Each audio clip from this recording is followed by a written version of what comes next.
lo derecho, Date. llega la sangre por medio de las venas cavas, llega y emerge y sale hacia la parte de la arteria pulmonar o tronco pulmonar.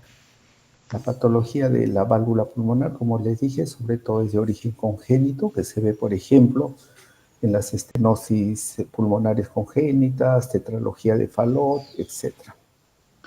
La válvula tricúspide tiene una serie de patologías que al final les voy a mencionar un poco. Entonces, cuando tenemos un paciente con una valvulopatía, ¿qué hacemos? Generalmente nosotros hacemos un diagnóstico de valvulopatía, muy aparte por los signos, síntomas, por la presencia de soplos. El estetoscopio es importante, el examen clínico es importante para determinar si existe o no existe una valvulopatía. Entonces, un ejemplo. Auscultamos un paciente que nos refiere o que nos manifiesta dolor torácico,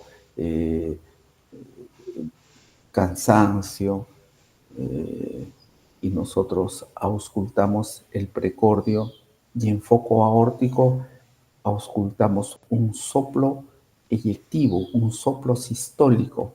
Entonces, por la auscultación estamos ya suponiendo el foco, los síntomas, el tipo de soplo, una estenosis aórtica. Entonces, siempre el examen físico. Un paciente que se queja de edemas en miembros inferiores, disnea, y ponemos el estetoscopio en el precordio, en foco mitral y auscultamos un soplo, podemos suponer que ese paciente tiene una valvulopatía mitral, cosa que tiene que ser confirmado el diagnóstico presuntivo por medio de otro estudio. Entonces, siempre que hagamos el diagnóstico presuntivo de una valvulopatía, tenemos que determinar cuál es la causa, cuál es la gravedad de esta valvulopatía, etc. Siempre el examen físico y la auscultación. La ecocardiografía, luego de haber evaluado un paciente, es la principal arma de diagnóstico.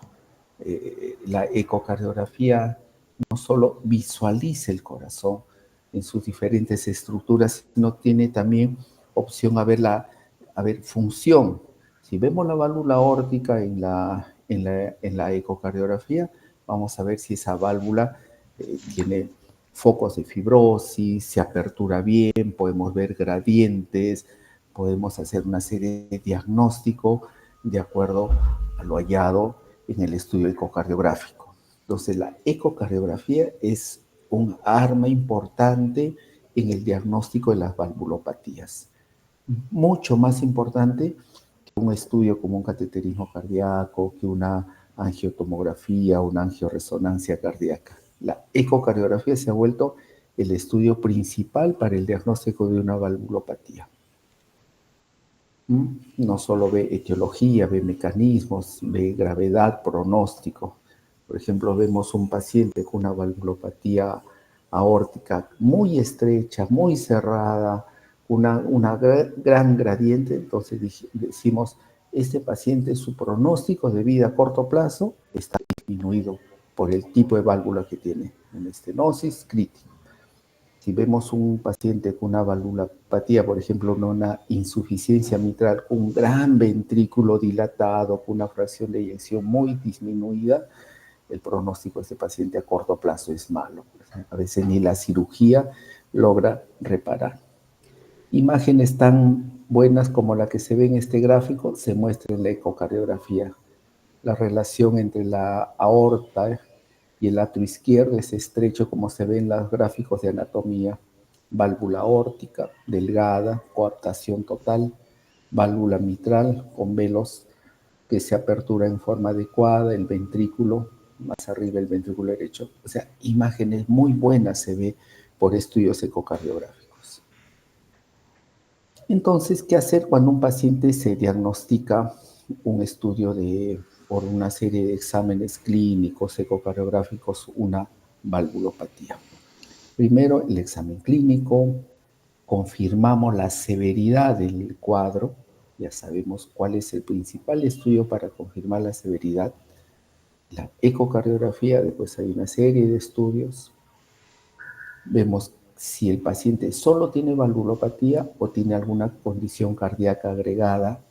Vemos comorbilidades del paciente.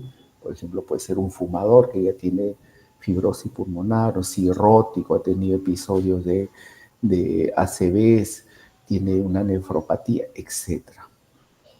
Y con todo esto es evaluado por un equipo. Actualmente la evaluación de pacientes cardíacos no solo queda en manos de una sola persona, de un cardiólogo, de un cirujano, de un hemodinamista, no. Hay un equipo, así como hay un equipo para ver la función o el tratamiento de la enfermedad coronaria, hay un equipo médico que trata la enfermedad valvular. Y se le comunica al paciente y él decide qué hacer. Se somete a cirugía, se somete a procedimientos menos invasivos o solo elige el tratamiento médico. Como ven en este gráfico que se publica en la última guía del tratamiento de las valvulopatías, en primera base están los estudios ecocardiográficos, la ecocardiografía transtorácica y la ecocardiografía transesofágica.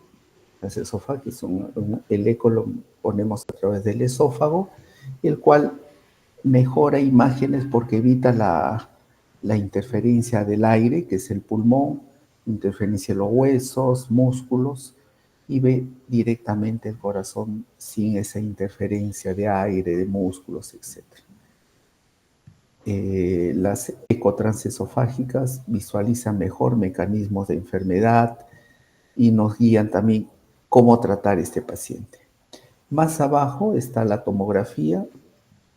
Se puede ver muchas estructuras cardíacas por medio de tomografía, calcificaciones, ver si hay enfermedad coronaria y el estudio de la resonancia también, sobre todo cuando queremos ver fracciones de eyección, grados de fibrosis miocárdica, etc. Entonces, para diagnosticar la valvulopatía hay dos tipos de pruebas, las invasivas y las no invasivas.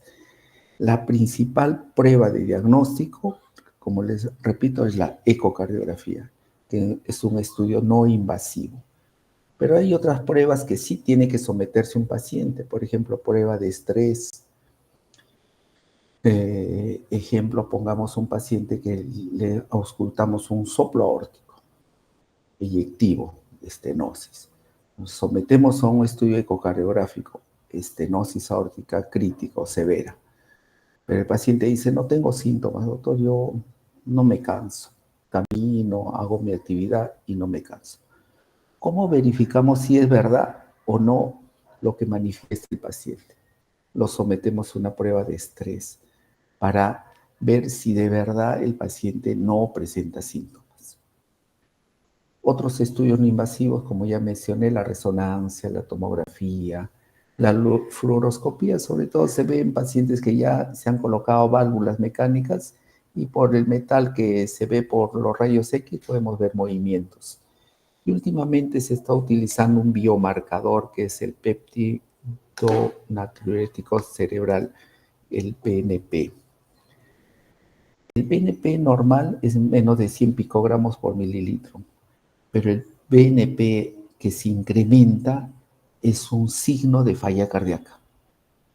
Y si nosotros tenemos un paciente que dice que no tiene síntomas, que su valvulopatía es asintomática y le tomamos un BNP y tenemos cifras elevadas, significa que esa valvulopatía está comprometiendo la función cardíaca. Entonces, nos indica el momento adecuado de la intervención. Y las dos pruebas invasivas es la coronariografía, sobre todo para ver coronarias. Se coloca un catéter a nivel de una arteria radial o femoral y se llega al corazón. Se canalizan los óseos, sobre todo es para ver si el paciente tiene enfermedad coronaria asociada.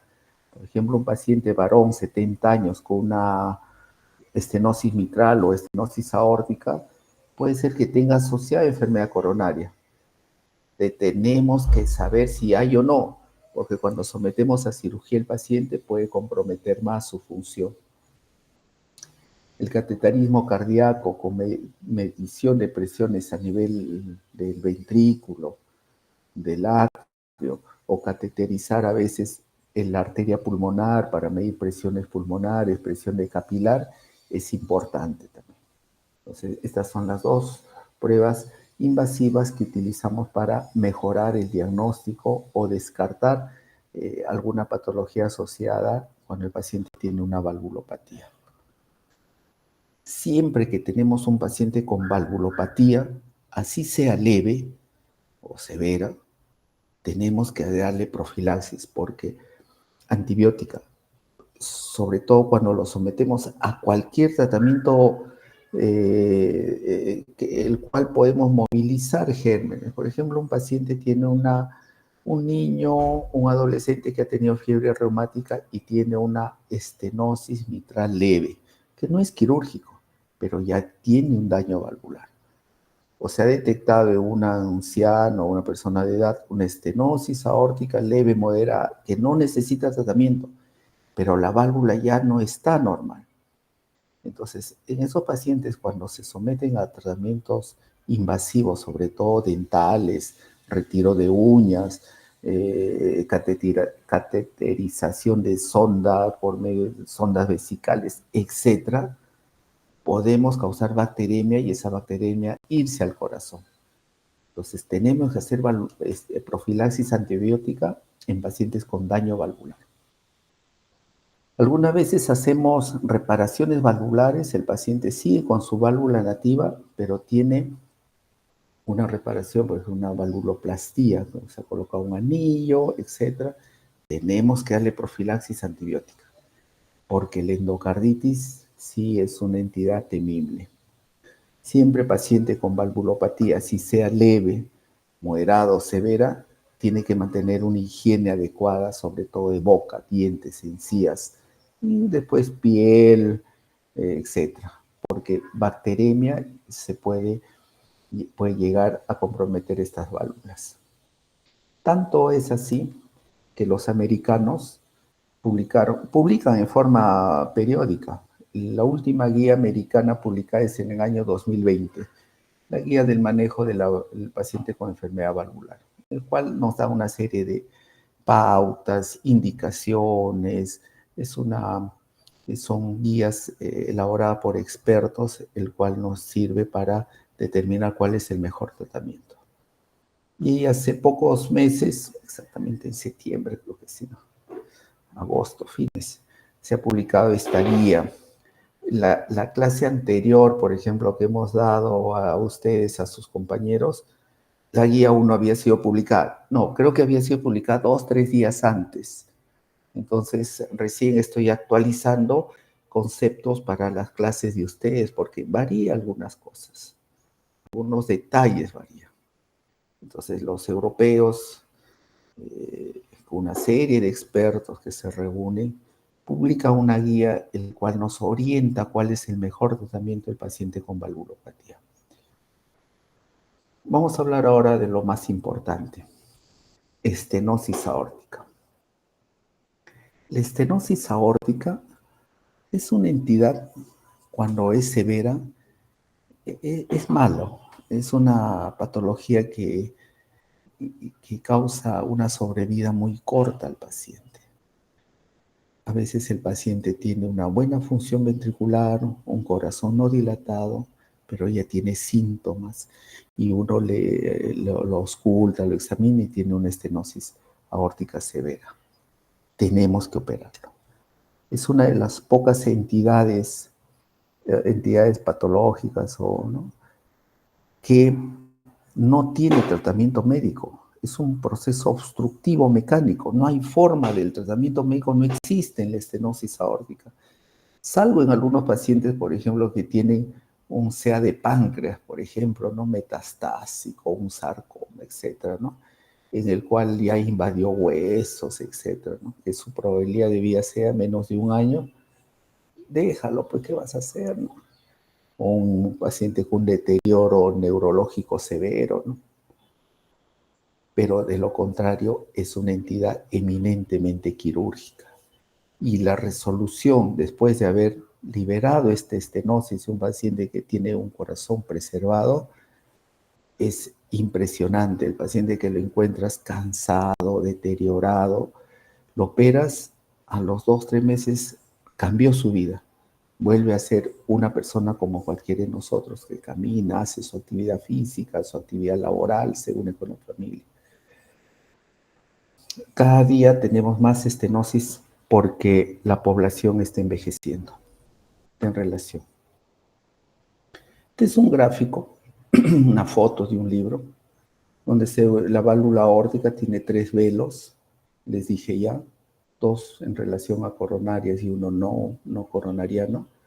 Normal, trivalva, y esta es una patología muy frecuente en el lado B, la válvula bicúspide, que se supone que es la cardiopatía congénita más frecuente, más que aún que el CIB, porque cuando nosotros leemos los libros dice que el CIB es la cardiopatía más congénita más frecuente, pero parece que es la válvula bicúspide, que se deteriora, se fibrosa, se calcifica y nos da cuadros de estenosis en personas jóvenes.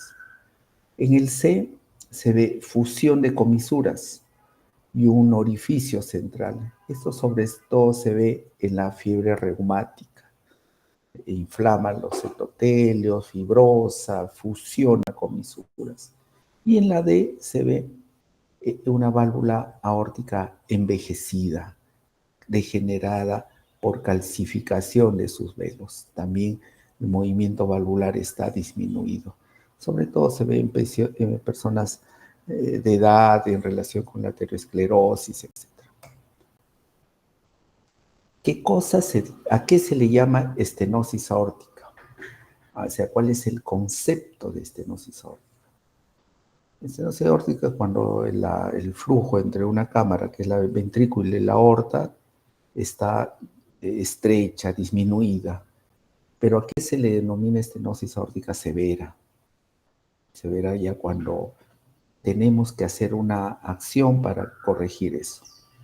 Es fácil, acuérdense, son mediciones por medio de ecocardiografía. Cuando la gradiente media es mayor de 40, cuando la velocidad máxima entre ambas cámaras es mayor de 4 metros por segundo, y cuando el área valvular aórtico es menos de 1 centímetro cuadrado, o cuando se indexa por superficie corporal, centímetro por metro cuadrado, es menos de 0,6. Acuérdense eso porque a veces vienen los exámenes, es importante que sepan esto. Es una estenosis aórtica severa. ¿Cuándo se denomina? Cuando la gradiente es más de 40, cuando la velocidad máxima es mayor de 4, cuando el área es menos de 1. Y había un concepto que le decían la estenosis aórtica crítica, cuando la gradiente era mayor de 60, cuando la velocidad era mayor de 5 metros por segundo, pero en la última guía no mencionan, por eso lo he retirado. Entonces, con esto es necesario que sepan. ¿Y por qué les digo que es una entidad que es mala? En el futuro de un paciente con estenosis aórtica que tiene síntomas, a corto plazo es malo, muy malo. Vamos a ver el primer cuadro, el cual marca el puntero. Dice supervivencia libre episodios. El mayor episodio, el más severo, es la muerte, pues, ¿no? Puede haber ACV, puede haber daño neurológico, etc.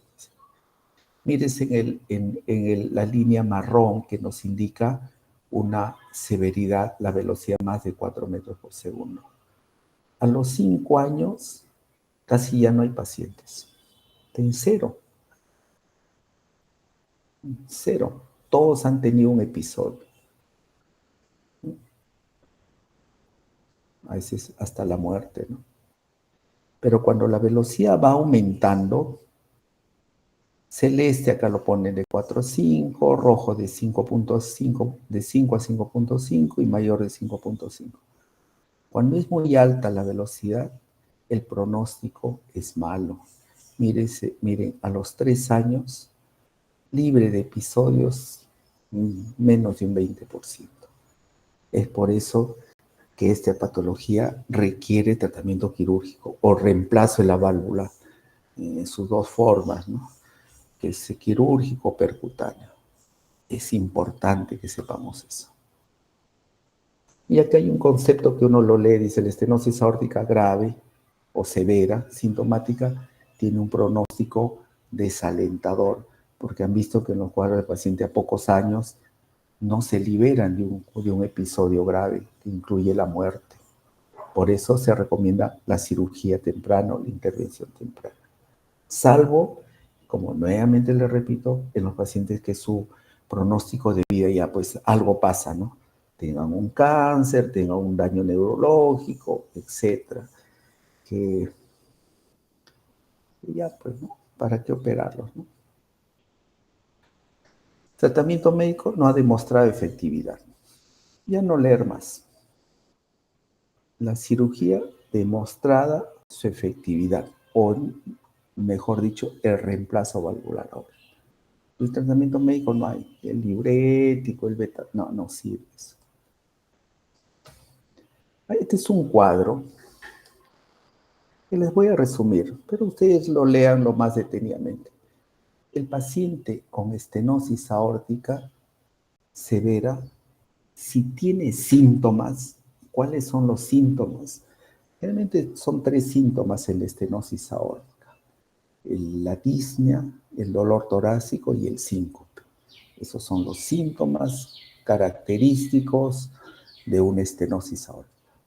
Cuando el paciente tiene síntomas, vamos a ver al lado derecho, tiene que ser evaluado por el equipo médico que trata válvulas. Pero si no tiene síntomas, a veces el paciente no tiene ningún síntoma y lo evaluamos en varias formas, como les dije. La ecocardiografía. ¿Buena fracción de eyección? Sí, no. Si no tiene síntomas, si tiene una buena fracción de eyección, podemos seguirlo observando.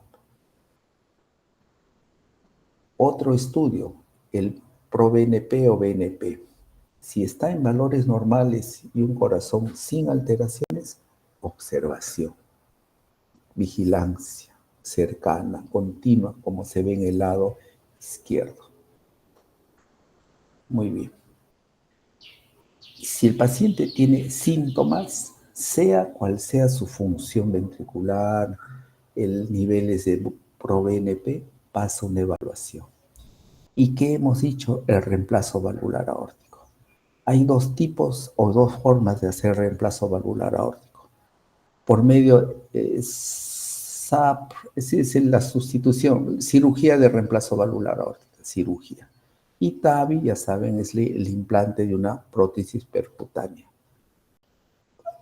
Cuando recomendamos uno y cuando recomendamos otro, les voy a explicar en un ratito. Entonces, ya hemos dicho, paciente con estenosis aórtica severa demostrada por estudios ecocardiográficos con síntomas, va directamente a ser evaluada por el equipo de tratamiento de válvulas. O va a una cirugía o va a un TAVI. Si no tiene síntomas, evaluamos. No hay compromiso cardíaco, evaluación continua. Pero si hay compromiso cardíaco, tiene que ir al reemplazo valvular. Estas son las diferentes formas de hacer cirugía en la válvula. Muy jóvenes, la cirugía de Ross. ¿Qué es cirugía de Ross? Es sacar la válvula pulmonar con todo el tronco de la arteria y ponerla en posición aórtica.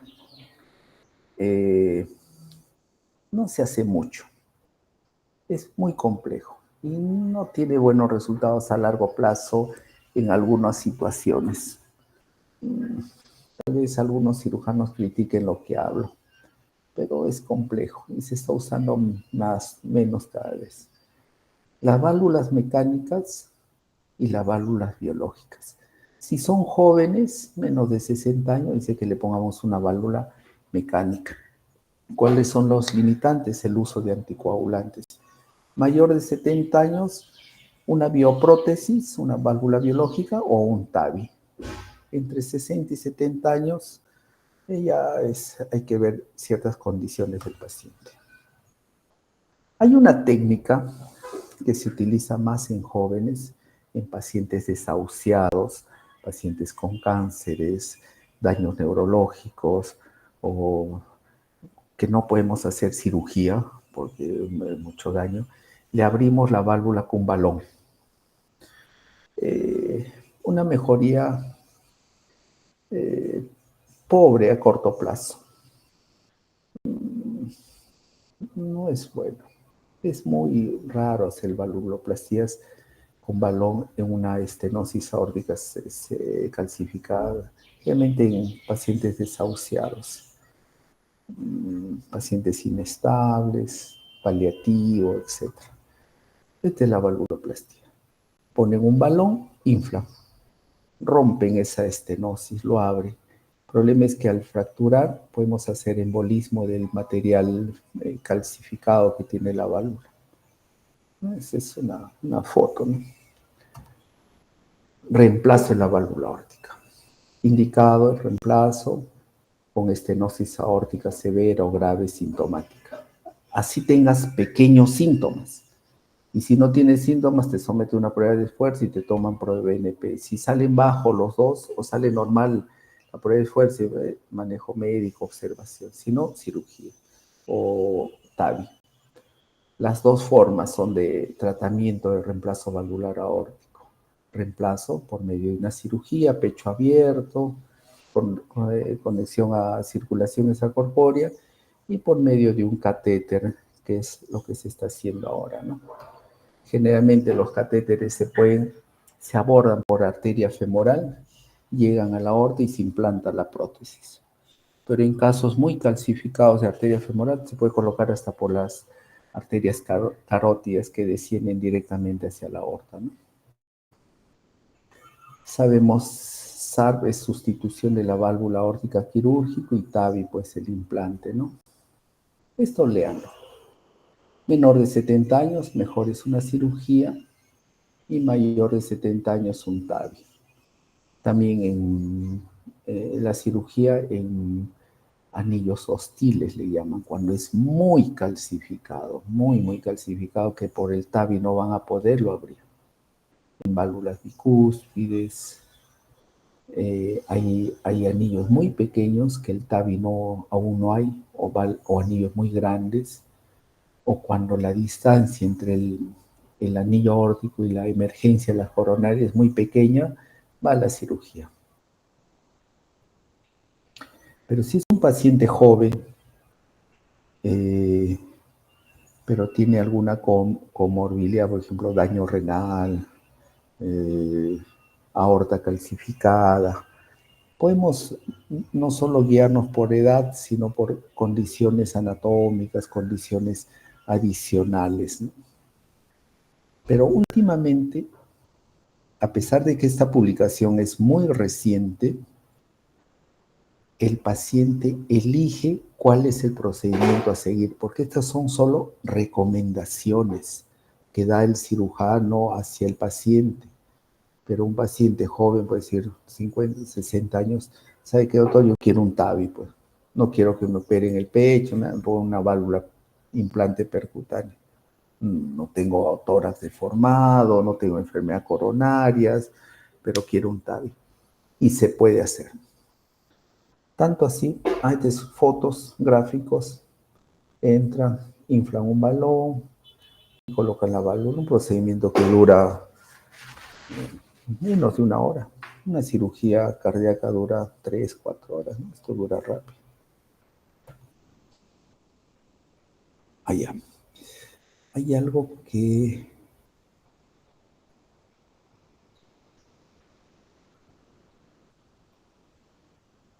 no sé dónde está. Bueno, después seguimos avanzando. Entonces ya saben, estenosis aórtica severa, sintomática, cirugía. Si no tiene síntomas, lo evaluamos. Y si tiene alguna comorbilidad, o digo, la función ya está cayendo, el ProBNP es alto, va a cirugía. Muy bien. Algo quería hablarles que no me acuerdo, solo me voy a acordar. Al final les voy a hablar tipos de válvula, todo eso. Muy bien. Insuficiencia. Lo contrario. La estenosis es la obstrucción a la salida de la sangre del ventrículo hacia la aorta, y la insuficiencia, lo contrario, retorna la sangre. La insuficiencia aórtica puede ser crónica, que se va desarrollando poco a poco, el corazón se va acomodando, o puede ser una insuficiencia aguda, de inicio súbito, y eso mata al paciente si no le damos un tratamiento oportuno. La insuficiencia aórtica aguda, por ejemplo, se presenta en la endocarditis. Se perforó un velo porque se rompió, lo perforó el cuadro infeccioso. Un traumatismo sobre todo en el precordio, un accidente de tránsito, el choque del timón, del pecho sobre el timón, una caída de altura, un trauma en el precordio, el cual rompe los velos aórticos, ¿no? Iatrogénico e intervencionismo, como hoy día, como vimos hoy día de sus compañeros, un intervencionismo, y él pregunta si el catéter puede dañar la válvula aórtica. Lo puede dañar, lo puede perforar, lo puede... Entonces, esas son cuadros de presentación aguda, insuficiencias aórticas de inicio agudo, ¿no? Ruptura, perforaciones. Pero el otro tipo puede ser crónico, desarrollo lento, progresivo. Ese desarrollo lento generalmente se ve en las dilataciones de los anillos aórticos, por ejemplo, aneurismas de aorta ascendente, etc.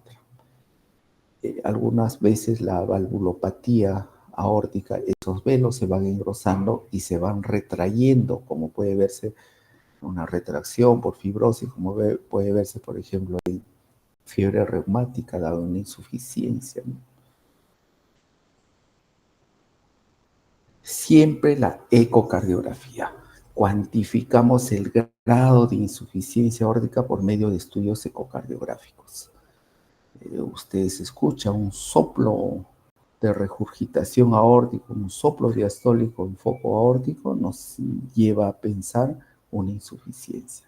Y hay otros signos también que les han enseñado en cardiología, como la danza arterial, ¿no? A nivel del cuello, la carótida está que se sube y sube, ¿no? Por la insuficiencia severa, ¿no? La presión diastólica versus la sistólica versus la diastólica amplia, ¿no?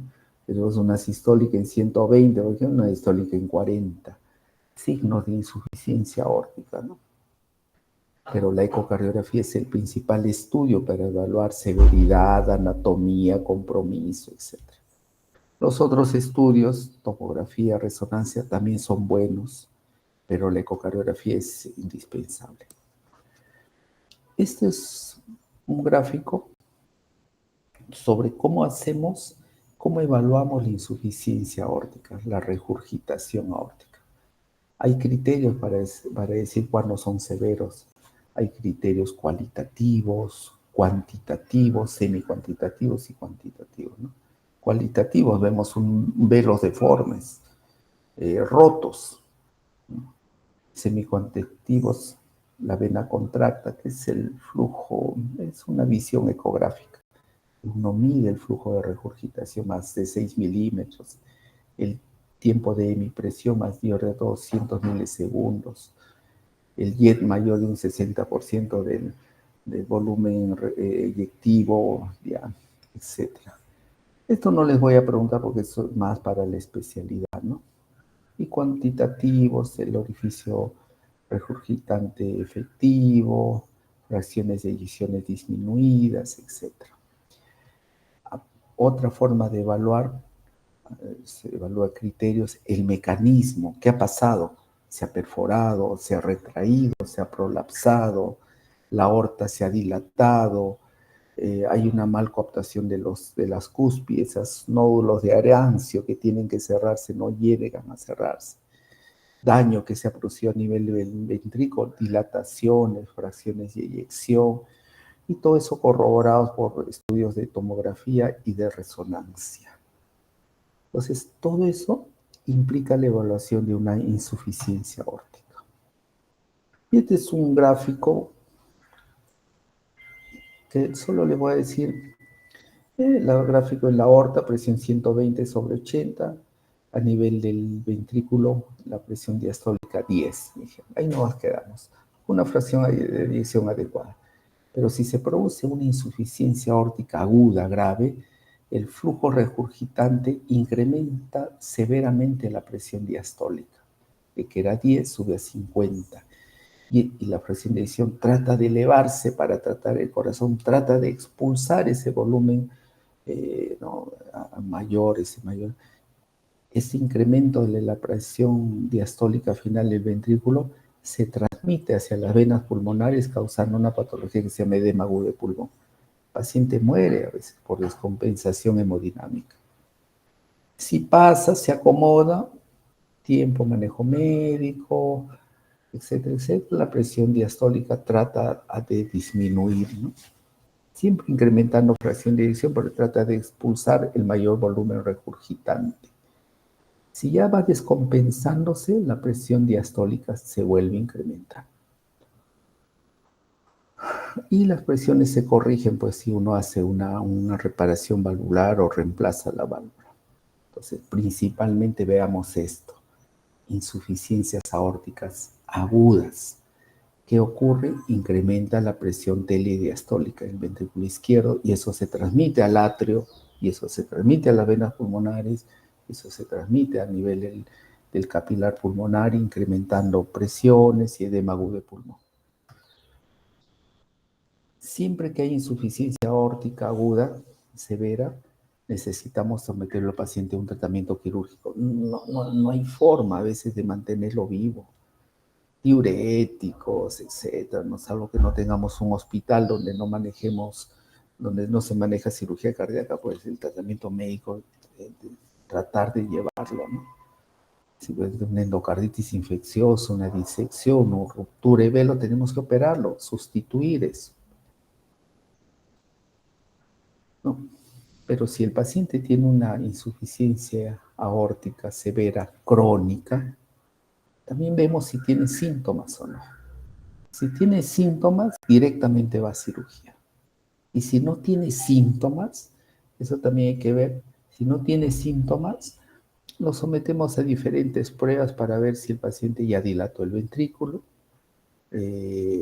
manifiesta síntomas al esfuerzo, el ProBNP, etc.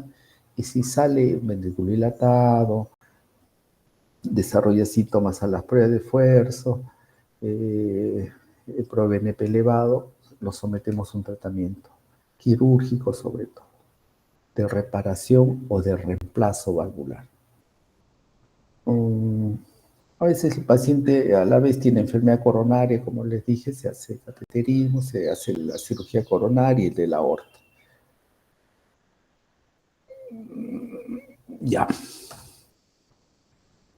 En la insuficiencia aórtica, el procedimiento estándar es el reemplazo valvular, pero también podemos hacer reparaciones valvulares, sobre todo cuando son dilataciones aneurismáticas, ¿no? Tiene buenos resultados la cirugía de David, por ejemplo. Se disminuye el área de aorta ascendente y los velos vuelven a coaptar.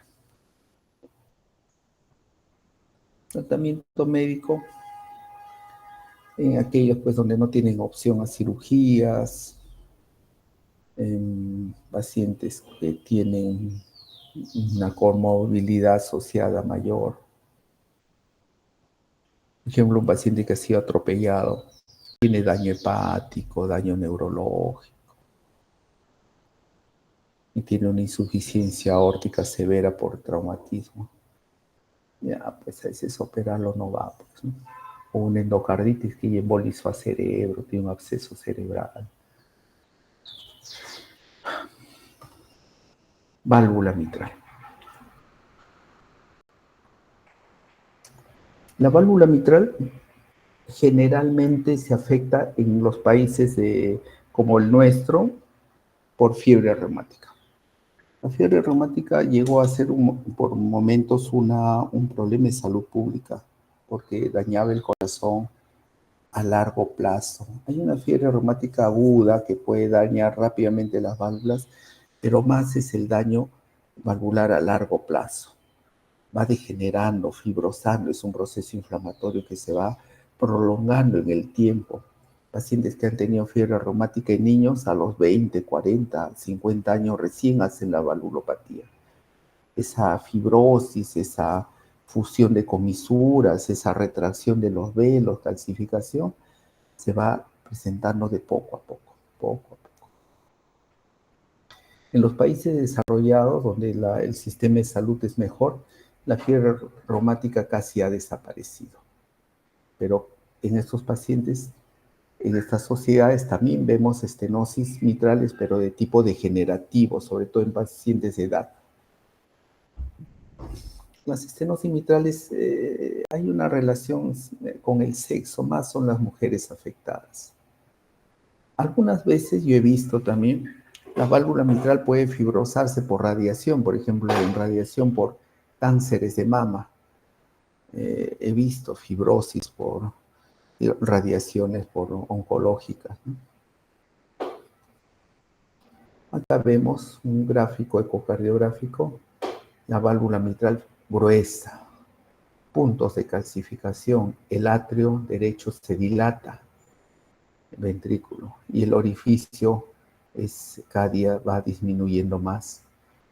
Cuando la válvula mitral se cierra, el ventrículo se preserva, no se dilata, pero el atrio va dilatándose cada vez más y presenta una patología que es la fibrilación auricular.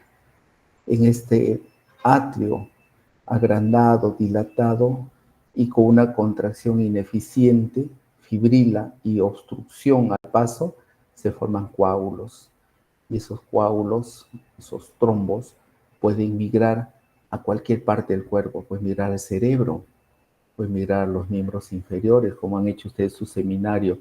Una de las causas de isquemia aguda en miembros inferiores es origen cardiogénico, y la fibrilación auricular por estenosis mitral es una de las causas.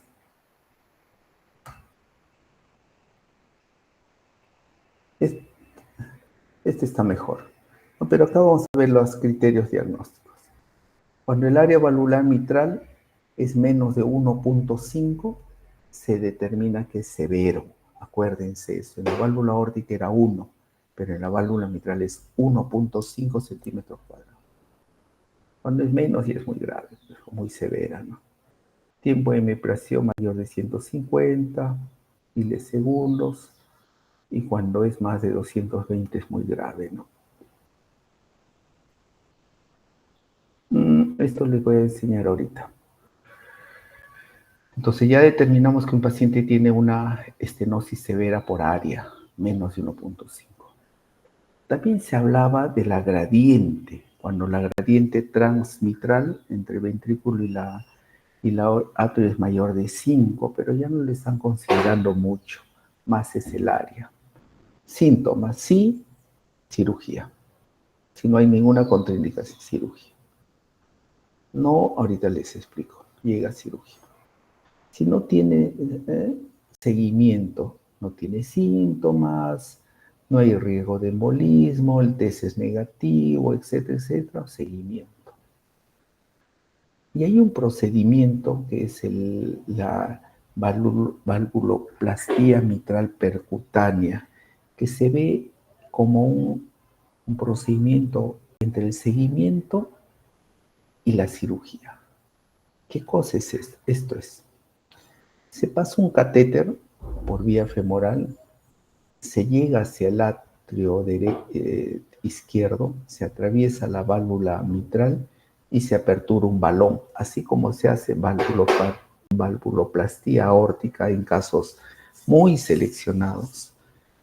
En el caso de la válvula mitral, tiene indicaciones, sobre todo en pacientes que tienen fusión de comisuras, que no tienen calcificaciones, que no tienen trombos en el atrio, porque si tiene calcificación al abrir podemos romper ese calcio y migrar, o si tiene coágulos en el atrio, abrir la válvula y esos coágulos migrar, ¿no? Y la gradiente media, que era elevada a 11, La gradiente media después del procedimiento cae a menos de 5, que es lo ideal. Entonces es una cosa percutánea que no se abre el pecho, ¿no?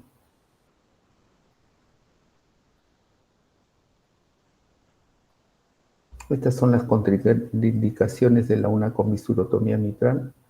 Cuando el área es mayor, cuando hay trombos, cuando hay calcificaciones, cuando no hay ausencia cuando no hay ausencia de fusiones, etc. Para la válvula mitral sí podemos darle tratamiento médico. Hay pacientes que no quieren operarse, a pesar de que tienen síntomas, a pesar de que están fibrilando, podemos darle tratamiento médico. Y se le explica, señora, sus síntomas van a ir progresando, así que esto da tratamiento médico. Siempre prevenir fiebre reumática, complicaciones del estenosis mitral, que sobre todo son de cardioembólicas. Valvulotomía mitral, que ya hemos visto, percutáneo, cuando no hay calcificaciones, cuando no hay trombos, etc. Las principales contraindicaciones. Y la cirugía. La reparación valvular en estenosis mitral se puede cortar comisuras. Le llamaban la comisurotomía quirúrgica, que he visto hacer antes a mis maestros que me enseñaron la cirugía, veía que hacían, ahora ya no hacemos. Generalmente vamos al reemplazo de la válvula mitral.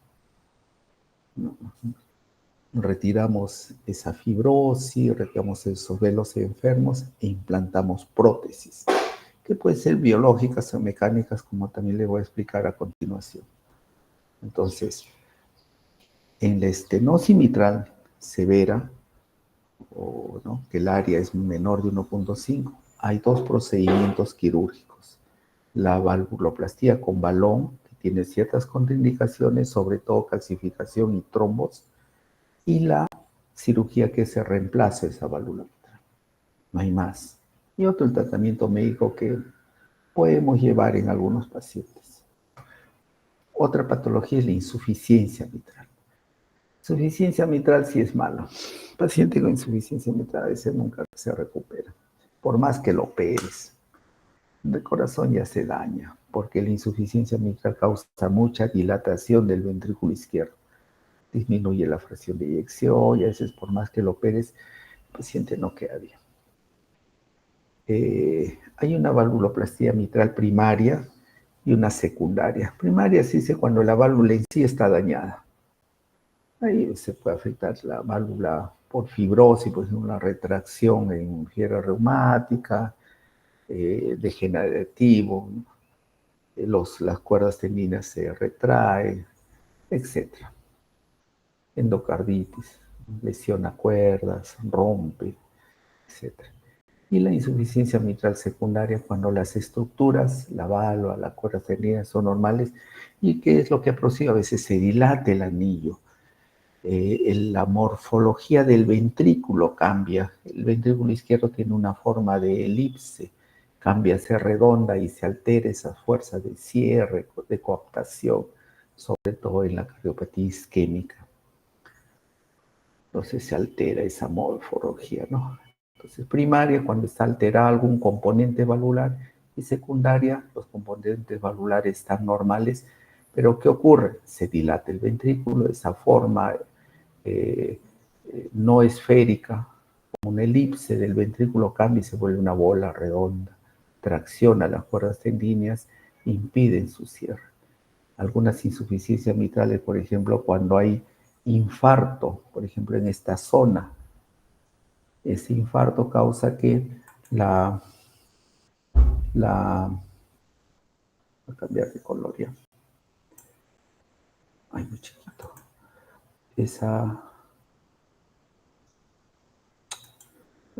Ese infarto causa que esta zona tenga una disinesia o una asinesia.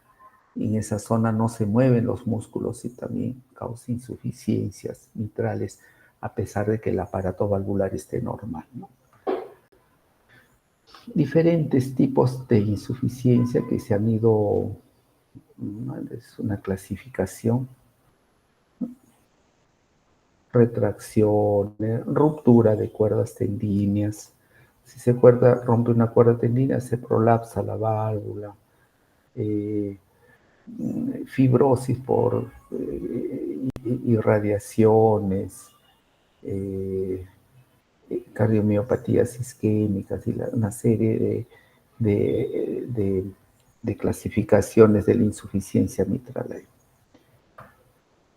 Fotos, una dilatación severa, una válvula mitral, se dilata y no coarta los velos. Un mixoma, se vuelven como les digo, sí, todo elongados, fofos, los velos. Fibrosis, calcificaciones en la enfermedad reumática. Las cuerdas tendíneas se fusionan, se retraen, se calcifica el aparato valvular, ¿no? Y deja un orificio el cual no coapta, ¿no?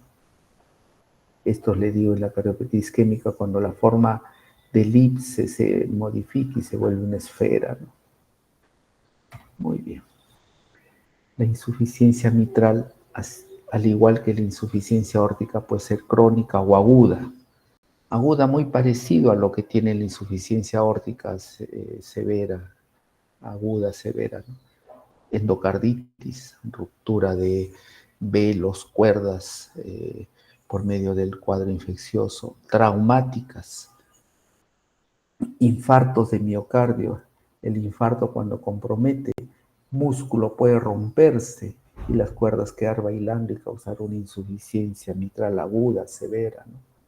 Se rompen los velos por endocarditis, las cuerdas, por traumatismos, iatrogénico, un catéter pasa y se enreda en las cuerdas tendíneas y lo rompen. Entonces, la insuficiencia mitral aguda, severa, también mata al paciente, por la misma entidad clínica del aumento de las presiones telediastólicas en el ventrículo. Aumenta, esa presión se transmite al atrio izquierdo y del atrio izquierdo hacia las venas pulmonares, causando edema y muerte del paciente, ¿no?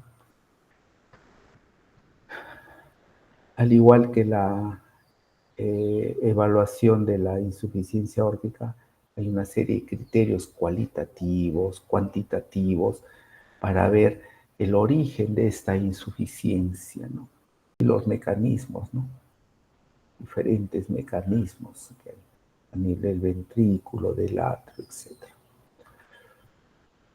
¿Y cómo hacemos? ¿Cómo hacemos la reparación quirúrgica de estas insuficiencias? La reparación o no, el abordaje quirúrgico en la insuficiencia mitral, o le reemplazamos la válvula en su totalidad, sacando estos velos, implantamos una prótesis, o lo reparamos. Hay una serie de técnicas de reparación, resecciones cuadrangulares, triangulares, de deslizamiento, uso de neocuerdas, anillos valvulares, que nosotros hacemos para preservar la válvula. En toda cirugía, lo mejor es la preservación y no la sustitución. Pero a veces no podemos preservar, por ejemplo, una estenosis aórtica calcificada, no podemos preservar esos velos. Una estenosis mitral calcificada, como se ve acá, ¿qué vas a preservar? Pues acá podemos ponerle un anillo, hacer algún tipo de reparación, resecciones cuadrangulares, deslizamientos, ¿sí? Pues en este caso no, pues.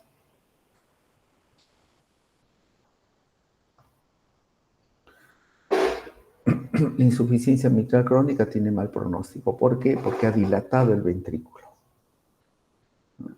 El agudo tenemos que operarlo rápido. Bueno, la estrategia se adapta a características de cada paciente, como les digo, ¿no?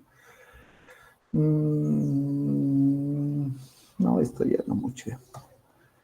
Vamos a hablar de las dos prótesis. Cuando hacemos sustituciones valvulares, hay dos tipos de prótesis. Unas prótesis que son biológicas y unas prótesis que son mecánicas.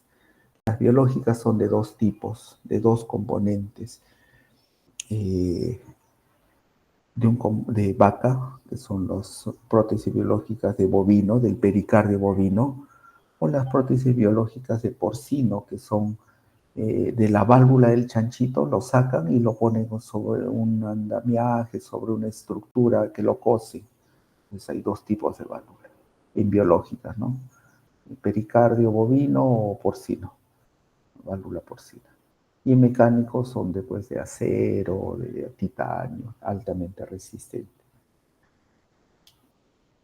Las biológicas tienen una ventaja y una desventaja.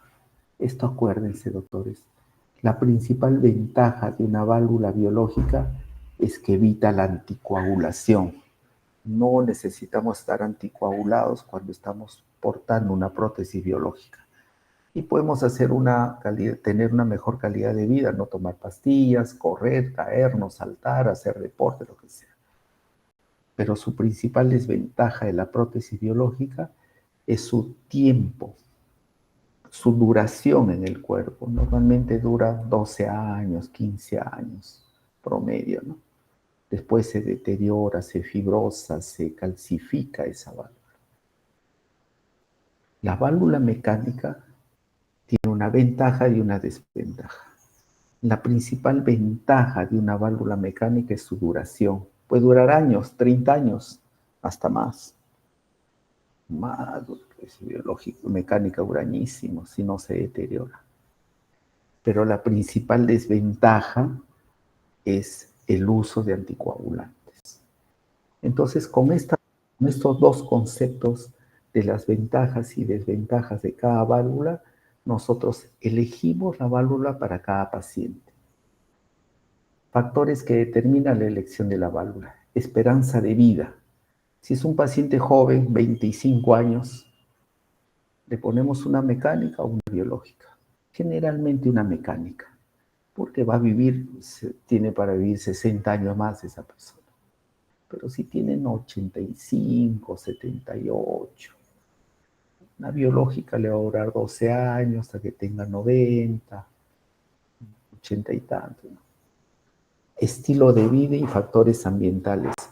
Si la persona es una dama, por ejemplo, en edad fértil, pongámosle una biológica, porque la anticoagulación en una dama es difícil. Después ya se le sustituye por una mecánica.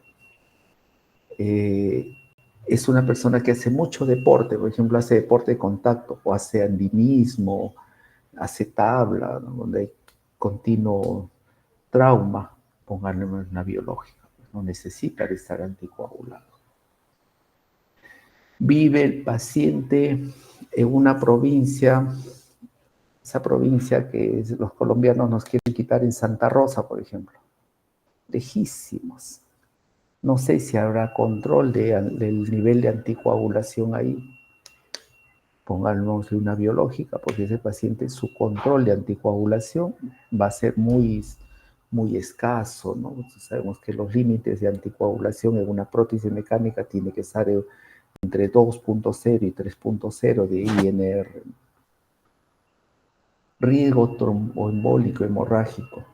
Si es un paciente, por ejemplo, que tiene una hemofilia B, varón de 28 años con hemofilia, pongámosle una biológica, porque si los anticoagulamos más, el riesgo de sangrado se exacerba, se incrementa, ¿no? Posibilidad de reintervención quirúrgica, ¿no? Si es un paciente que podemos reoperarlo unos años, si es una dama joven que quiere tener descendencia, sus hijitos, luego lo reoperamos, le ponemos una mecánica, ¿no? Pero principalmente, entre las principales indicaciones, salvo consejo médico, es la elección del paciente. Al paciente le tenemos que explicar y él elige. Tenemos pacientes de 50 años, no, doctor, yo quiero una biológica, pero doctor, yo no quiero estar tomando pastillas toda mi vida. Pero señor, le va a durar hasta los 65, no importa, a los 65 me reoperan, pues. O es una dama que ha tenido traumas diversos, porque yo operé, por ejemplo, una niñita que le habían operado en la rehabilidad y a los 15 años le habían puesto una válvula. A los 18 hizo una dilatación aneurismática de la aorta. A los 22, 23 se reoperó.